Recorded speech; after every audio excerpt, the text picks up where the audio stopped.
طور پر بھی بہت عمدہ ہوں گے۔ اگر ہم ان تینوں میں عمدہ ہیں تو ہماری شخصیت بھی عمدہ ہوگی۔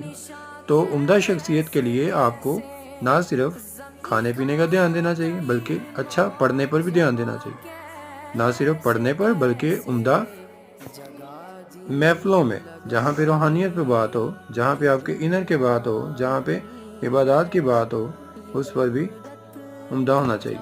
تو سبھی کو یہ ریکویسٹ ہے کہ آپ جہاں پر اپنے جسم کا خیال رکھتے ہیں، اپنے ذہن کا خیال، کچھ لوگ جو رکھتے ہیں، جو نہیں رکھتے انہیں بھی اچھی کتابیں پڑھنی چاہیے، قرآن حدیث کا مطالعہ کرنا چاہیے، یا اس کے علاوہ بہت سی اچھی کتابوں کی بھی مطالعہ ہونا چاہیے۔